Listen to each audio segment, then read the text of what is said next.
नमस्कार। माध्यमिक शिक्षा विभाग उत्तर प्रदेश के ई लर्निंग प्रोग्राम में मैं वंदना रस्तोगी, प्रवक्ता भूगोल, राजकीय इंटर कॉलेज त्योड़ी गाजियाबाद से आप सभी बच्चों का बहुत बहुत स्वागत करती हूँ। बच्चों, आज हम कक्षा 11 में भूगोल विषय के अंतर्गत भौतिक भूगोल के मूल सिद्धांत का अध्याय 14 महासागरीय जल संचलन का भाग 1 पढ़ेंगे। अध्याय में आपको जो टॉपिक्स पढ़ने हैं वो इस प्रकार से हैं। सबसे पहले हम पढ़ेंगे महासागरीय जल को गति प्रदान करने वाले कारक, जिसके अंतर्गत हम जल की भौतिक विशेषताएं और बाहरी बल जानेंगे। इसके पश्चात महासागरीय जल की गतियां, जिसमें क्षैतिज गति और ऊर्ध्वाधर गति को पढ़ेंगे। इसके पश्चात हम तरंगों के बारे में पढ़ेंगे, जिसमें हम तरंगें क्या होती हैं और तरंगों की विशेषताओं को जानेंगे। इसके पश्चात ज्वार भाटा पढ़ेंगे, जिसमें ज्वार भाटा क्या होता है और ज्वार भाटा के प्रकार और महत्व को पढ़ेंगे। इसके पश्चात हम महासागरीय धाराओं के बारे में बात करेंगे, जिसके अंतर्गत हम महासागरीय धाराओं की विशेषताएं, उनके प्रकार, प्रमुख महासागरीय धाराएं और महासागरीय धाराओं के प्रभाव को पढ़ेंगे। चलिए बच्चों, अपना अध्याय हम शुरू करते हैं। महासागरीय जल को गति प्रदान करने वाले कारक। सबसे पहला हमारा यही टॉपिक है, क्योंकि हम जानते हैं कि महासागरीय जल जो है निरंतर गतिशील रहता है, वो एक जगह पर स्थिर नहीं है और उसमें ये गतियाँ कई प्रकार की होती हैं। तो सबसे पहले ज़रूरी है वो कौन से कारक हैं जो महासागरीय जल को गति प्रदान करते हैं, वो इस प्रकार से हैं। सबसे पहला है जल की भौतिक विशेषताएं, जिसके अंतर्गत जल का तापमान, उसकी लवणता और घनत्व को हम डिस्कस करेंगे।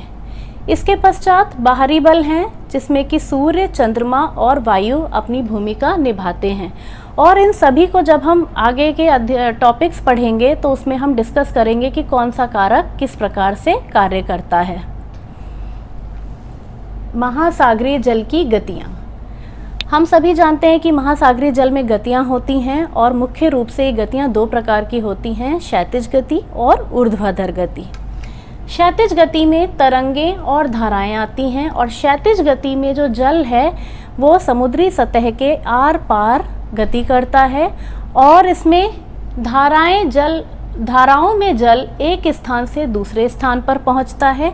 लेकिन तरंगों में जल गति नहीं करता है, लेकिन तरंग के आगे बढ़ने का क्रम जारी रहता है। मतलब धाराएं तो एक स्थान से दूसरे स्थान पर प्रवाहित होती हैं, लेकिन तरंगों में जल गति नहीं करता है, बल्कि तरंगे एक स्थान से दूसरे स्थान पर प्रवाहित होती हैं और जल कण इसमें जो है आगे की ओर गति करते हैं। दूसरी है ऊर्ध्वाधर गति। ऊर्ध्वाधर गति में महासागरीय जल स्तर ऊपर और नीचे होता है, और जिसके अंतर्गत ज्वार भाटा को हम पढ़ेंगे। अब बात करते हैं तरंगों के बारे में। तरंग वास्तव में ऊर्जा है, जल नहीं, जो कि महासागरीय सतह के आर पार गति करते हैं। बेसिकली तरंग जो है जल नहीं है, बल्कि एक ऊर्जा है, जिसकी वजह से महासागरीय सतह के आर पार तरंग गति करती है।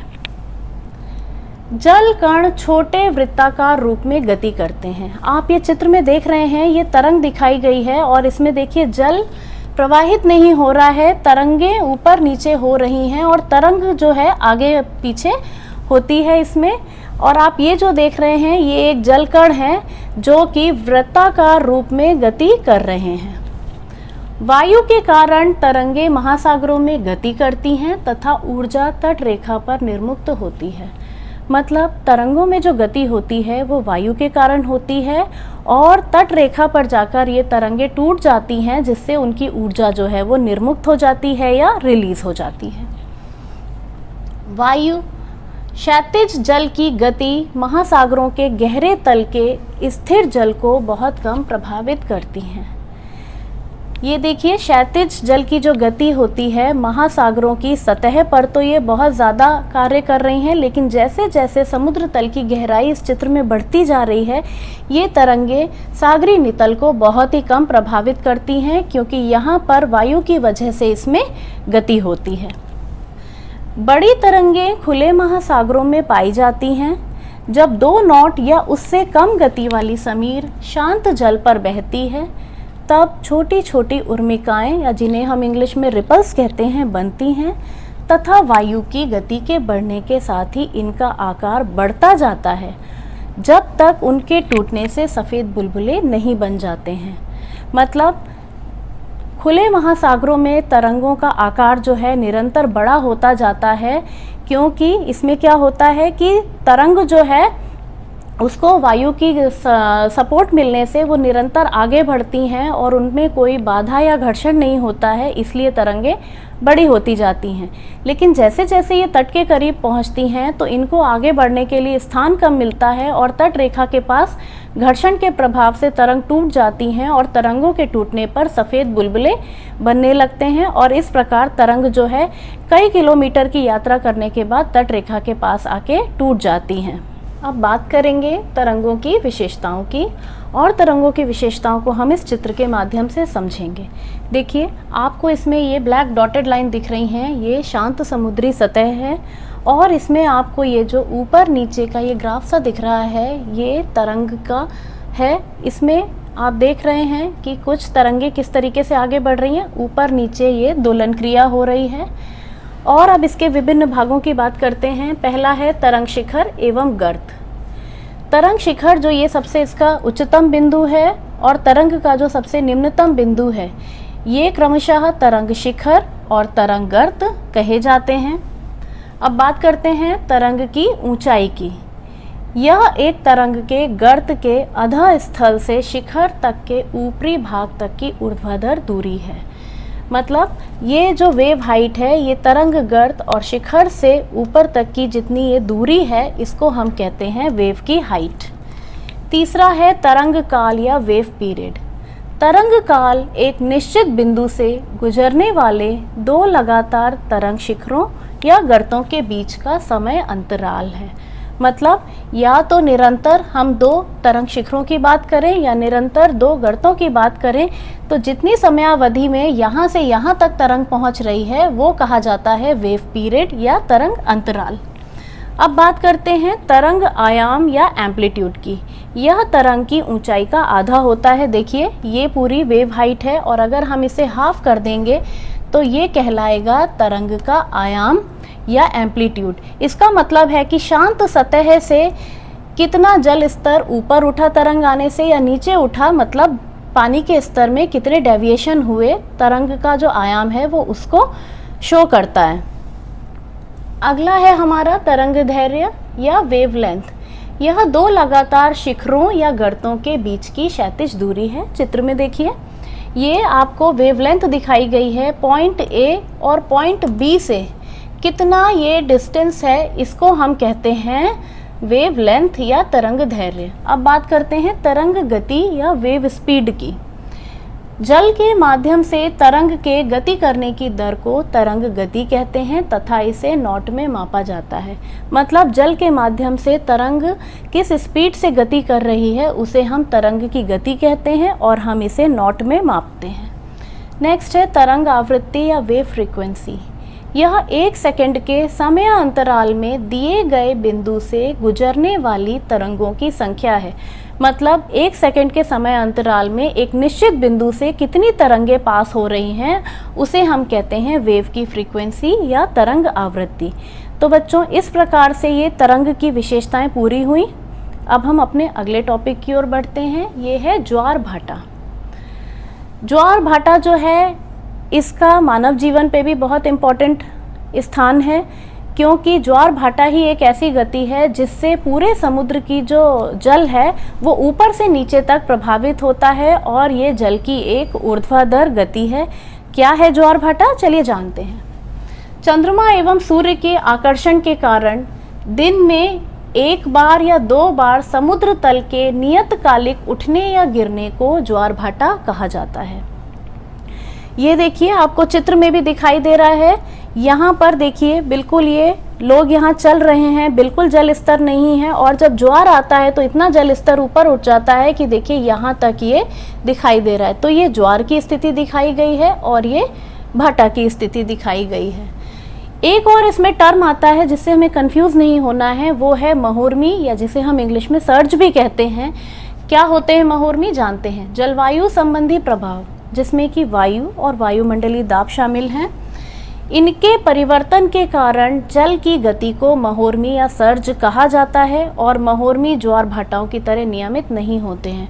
मतलब महोर्मी यदि वायु या वायुमंडलीय दाब का प्रभाव पड़ा या उसमें परिवर्तन आया तो महोर्मी की उत्पत्ति होगी, लेकिन ज्वार भाटा की तरह ये रेगुलर नहीं होते हैं, क्योंकि ज्वार भाटा रेगुलर इंटरवल्स पर आते रहते हैं। अब बात करते हैं ज्वार उत्पादक बल की। ज्वार भाटा आ रहा है, लेकिन वो कौन सी शक्तियां हैं जो महासागरीय जल में ज्वार भाटा को उत्पन्न करती हैं, कौन सी हैं उनको जानते हैं। चंद्रमा के गुरुत्वाकर्षण के कारण तथा कुछ हद तक सूर्य के गुरुत्वाकर्षण द्वारा ज्वार भाटाओं की उत्पत्ति होती है। मतलब सबसे इम्पॉर्टेंट इसमें है चंद्रमा की भूमिका, और चंद्रमा की आकर्षण शक्ति से ही महासागरीय जल में ज्वार उत्पन्न होता है और कुछ हद तक सूर्य से। सूर्य हालांकि बहुत बड़ा है, लेकिन चंद्रमा क्योंकि पृथ्वी के बहुत पास है, इसलिए चंद्रमा की आकर्षण शक्ति ज्वार उत्पन्न करने में महत्वपूर्ण बल है। दूसरा है अपकेंद्रीय बल, जो कि गुरुत्वाकर्षण को संतुलित करता है। अपकेंद्रीय बल वो बल होता है जो केंद्र से बाहर की ओर जाता है, जिसे हम सेंट्रीफ्यूगल फोर्स भी कहते हैं, और ये जो बल है गुरुत्वाकर्षण शक्ति को संतुलित करता है। अगर ऐसा नहीं होता तो सभी जितने भी ब्रह्मांड में पदार्थ हैं वो निश्चित स्थान पर जो परिक्रमा करते हैं ना करते, बल्कि एक दूसरे से बहुत दूर चले जाते। तो इस प्रकार से गुरुत्वाकर्षण बल तथा अपकेंद्रीय बल दोनों मिलकर पृथ्वी पर दो महत्वपूर्ण ज्वार भाटाओं को उत्पन्न करने के लिए उत्तरदायी हैं। इस प्रकार से गुरुत्वाकर्षण बल और अपकेंद्रीय बल दोनों मिलकर महासागरों के जल में ज्वार भाटाओं की उत्पत्ति करते हैं। चंद्रमा की तरफ वाले पृथ्वी के भाग पर एक ज्वार भाटा उत्पन्न होता है।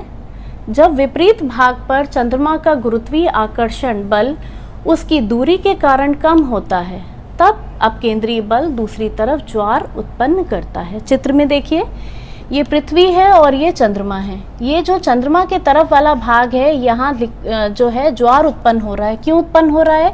क्योंकि पृथ्वी के केंद्र से ये भाग जो है अधिक चंद्रमा के करीब है, इसलिए चंद्रमा की आकर्षण शक्ति से यहाँ पर ज्वार की उत्पत्ति होगी।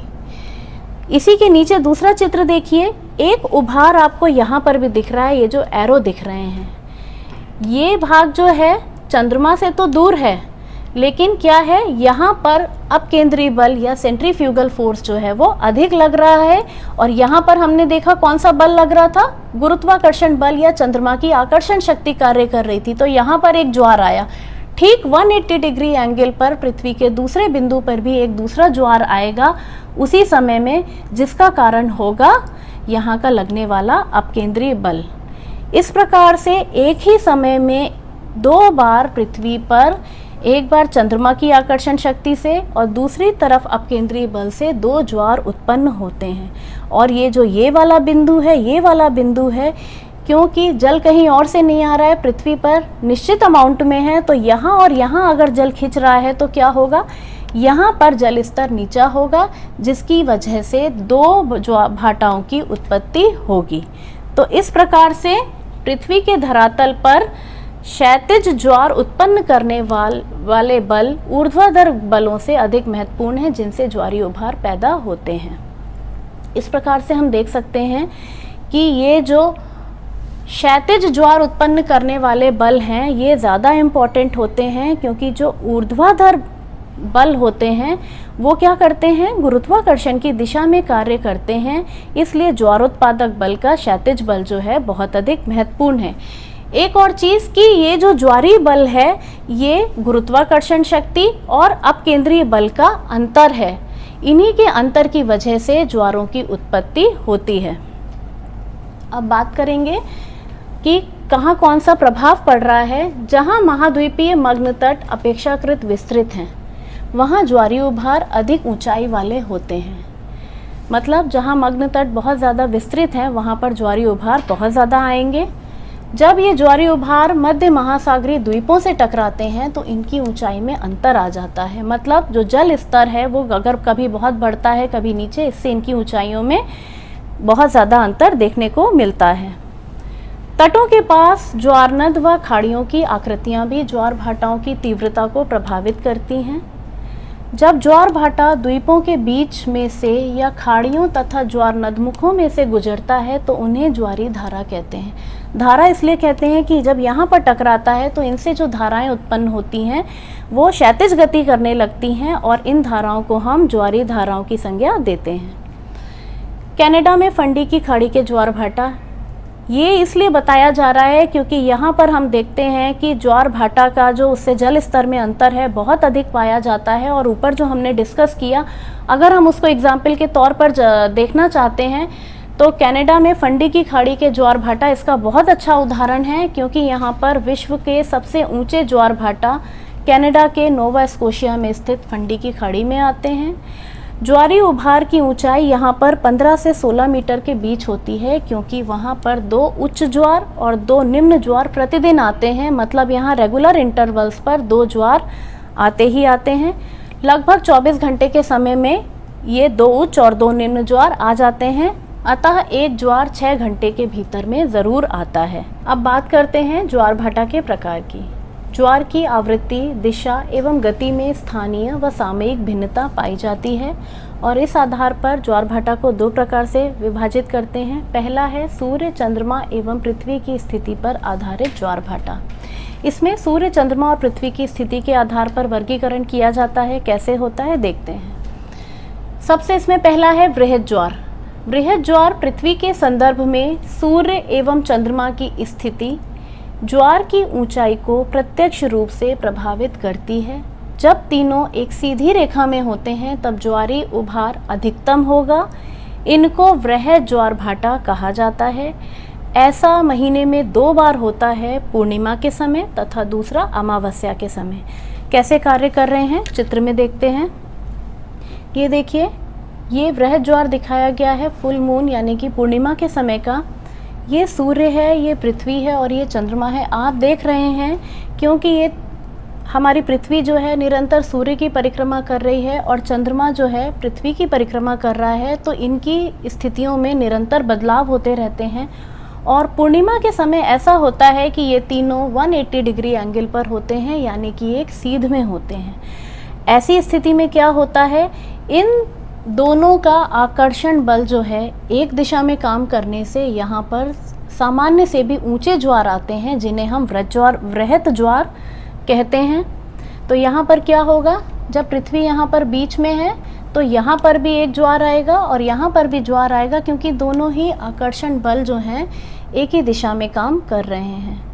महीने में दूसरी स्थिति जो आती है वो आती है अमावस्या के टाइम, जिसे हम न्यू मून कहते हैं। इसमें देखिए, ये सूर्य है, ये पृथ्वी है और इन दोनों के बीच में चंद्रमा है। तो दोनों ही सेम डायरेक्शन में महासागरीय जल को अपनी ओर आकर्षित कर रहे हैं।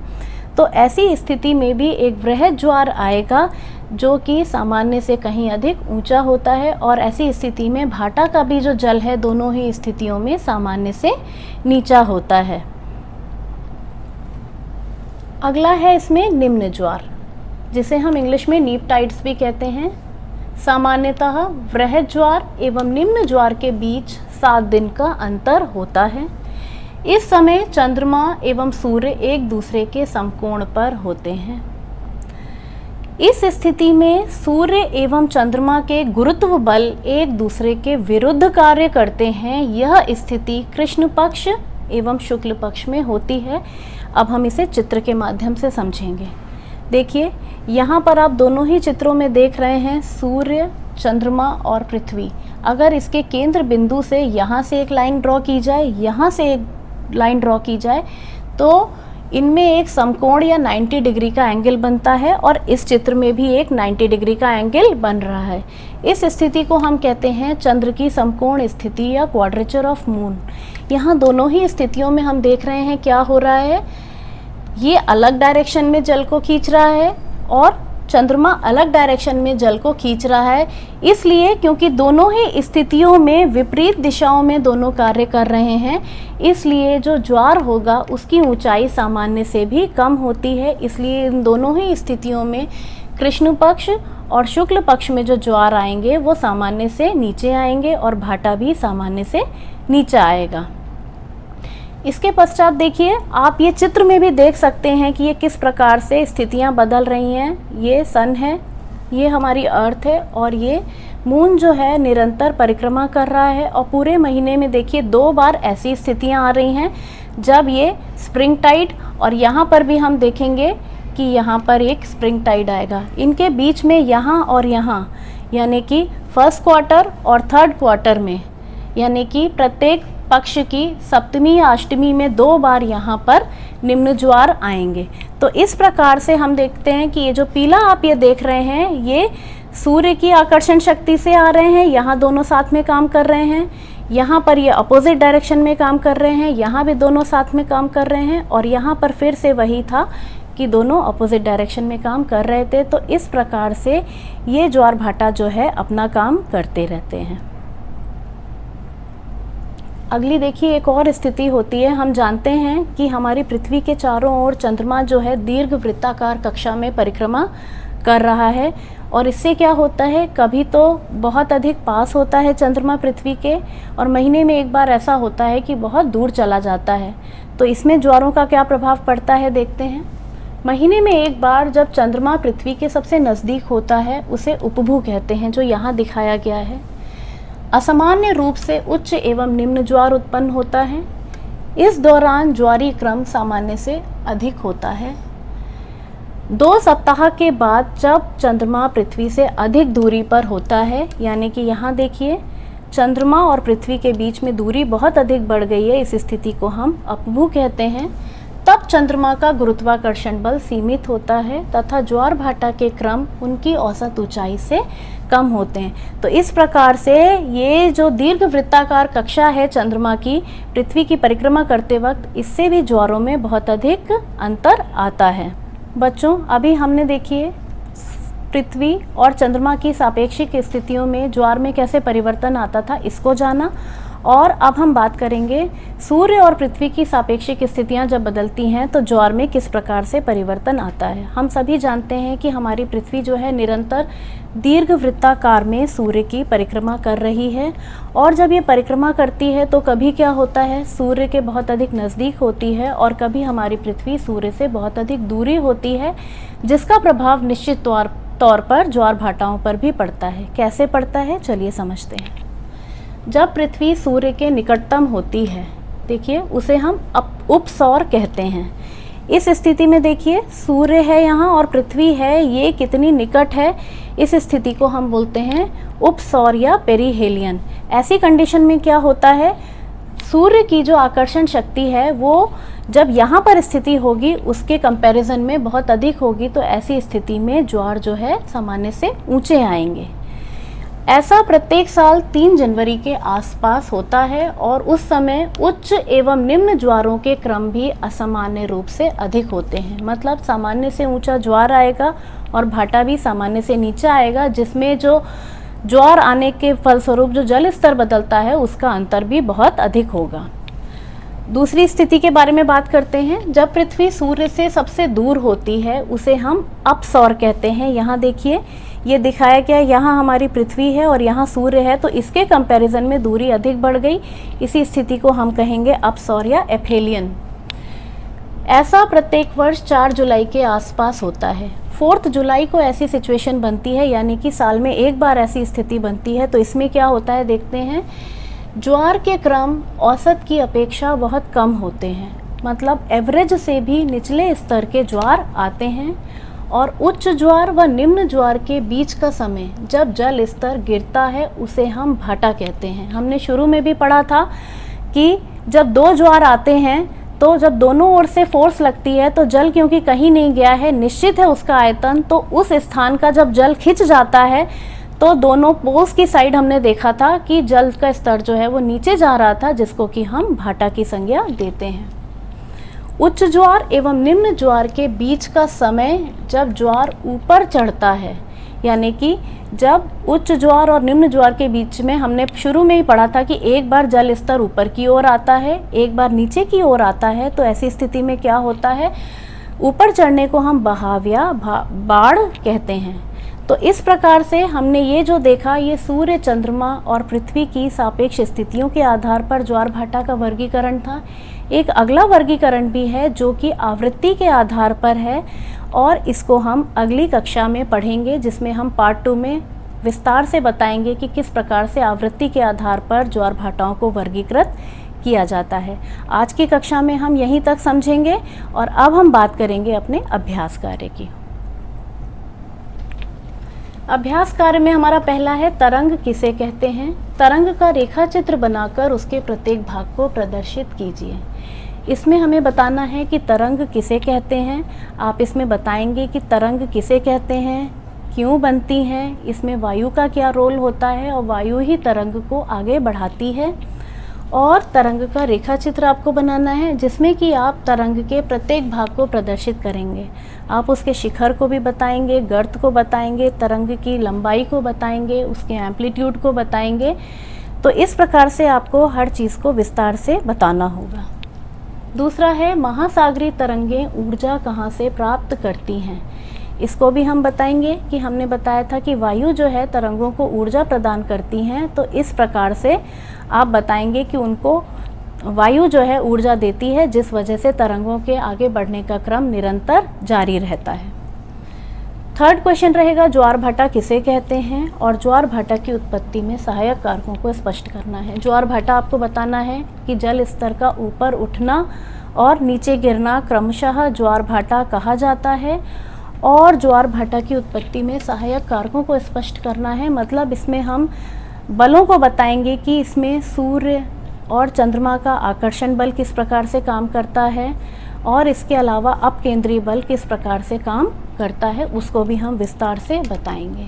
इसके पश्चात हम वृहद ज्वार एवं निम्न ज्वार को चित्रित करते हुए विस्तार से समझाइए। अगला प्रश्न ये है, आप इसमें चित्रों को बताएंगे और वृहद ज्वार में आप पूर्णिमा और अमावस्या की स्थिति को बताएंगे और निम्न ज्वार में आप फर्स्ट क्वार्टर और थर्ड क्वार्टर यानी कि कृष्ण पक्ष और शुक्ल पक्ष की सप्तमी में क्या स्थितियां बनती हैं सूर्य चंद्रमा की, उसको चित्रित करते हुए विस्तार से समझाएंगे। आशा करती हूँ कि आपको सारे ही टॉपिक अच्छे से समझ में आ गए होंगे और आपको अपना अभ्यास कार्य पूरा करने में किसी भी प्रकार की समस्या नहीं आएगी। आज के लिए यहीं तक, बहुत बहुत धन्यवाद।